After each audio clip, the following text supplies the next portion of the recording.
Isso. 19 de fevereiro. Então vamos retomar.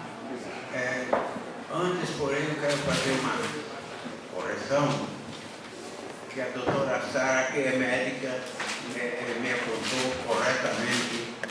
Eu usei uma palavra transgênero, eu acho, e não é a correta. A correta como é? É o hermafroditismo, O hermafroditismo, isso é pessoas que nascem com os dois sexos e que para fazer a operação ficar o sexo só é preciso muita burocracia, exames, psicologia, etc. Esse é um defeito da natureza. Os abortos também, muitos abortos espontâneos são partes da natureza, só no ser humano. Imagine, na natureza em geral, quantos erros não existem. Sim.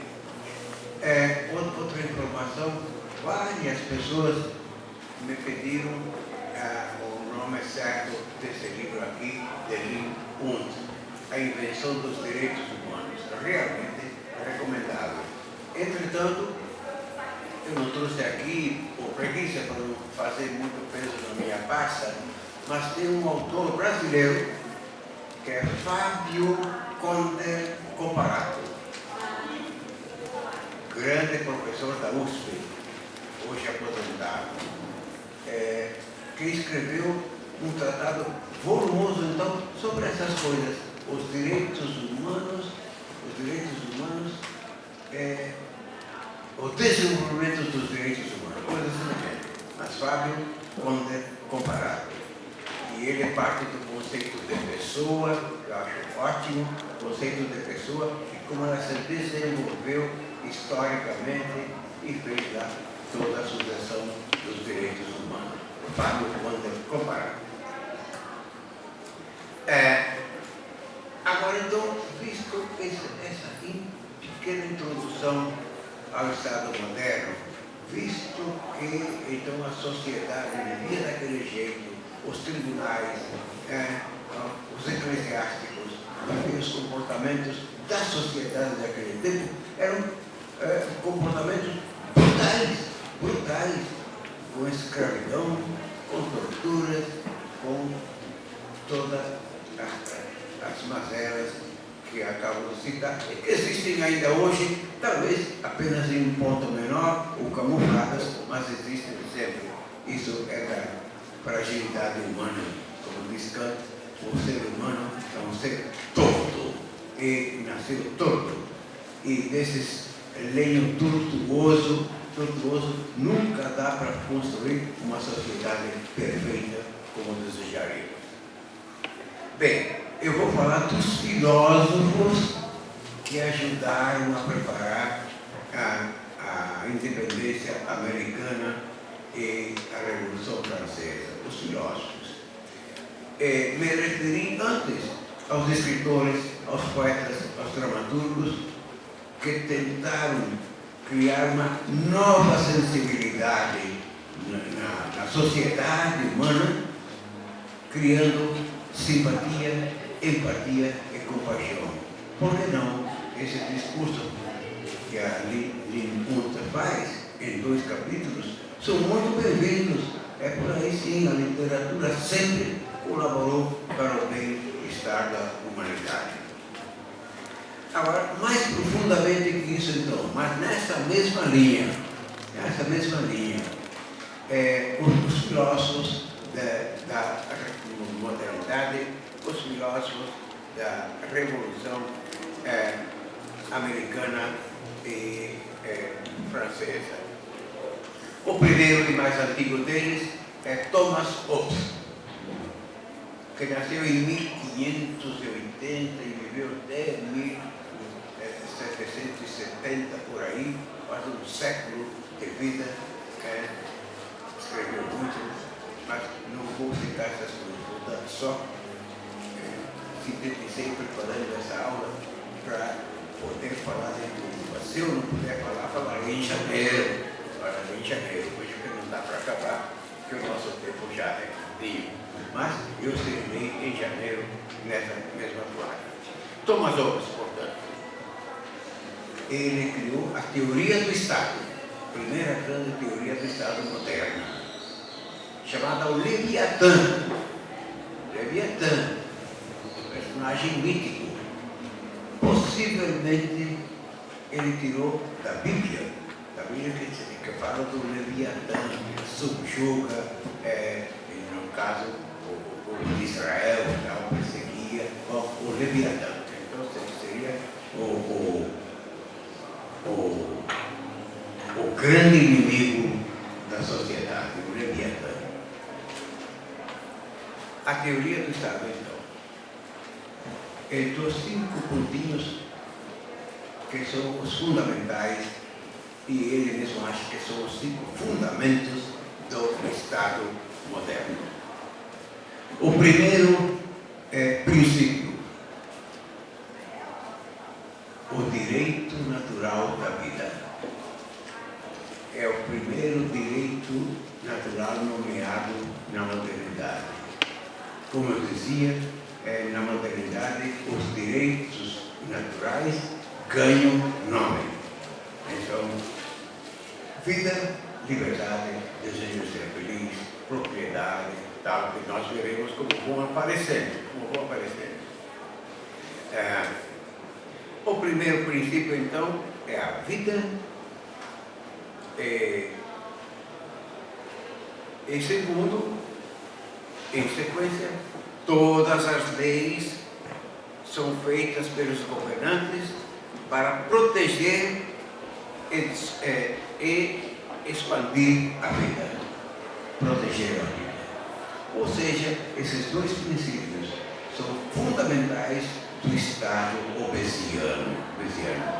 A vida protegida, desenvolvida e em paz. Vida e paz são os fundamentos desses 2 princípios. Terceiro, e aí começa propriamente a teoria dele. Terceiro, os seres humanos são muito diferentes entre si. Não são gregários, não são comunitários, como queria a antiga filosofia grega. Aristóteles, sobretudo, fundamenta o Estado exatamente na tendência social do ser humano. O homem tem inclinação natural para a sociedade. Primeiro, a sociedade familiar. Segundo, a sociedade um pouco maior, a aldeia. Terceiro, um conjunto de aldeias. E, finalmente, a polis, a sociedade plena, completa, regida por um estatuto legal, do qual falam a ética de Nicômaco e a política de Aristóteles. Então, essas 2 grandes obras, a política e a ética, são feitas exatamente para mostrar como se constituiu o Estado, a polis, a partir da tendência gregária do ser humano. A Idade Média não fez outra coisa, isso caía perfeitamente bem na visão bíblica, então desenvolveram e protegeram esta visão da filosofia. Sim, o homem não é gregário, pelo contrário, ele é separatista, egoísta, é perigoso. Foi ele que criou a famosa expressão: o homem é lobo de outro homem. Homo hominis lupus. O homem é lobo para o outro homem. Então, nós os perseguimos. Houve um tempo, e aqui a imaginação dele, como todos eles, esses 3 filósofos que eu vou citar, houve um tempo em que havia um estado natural.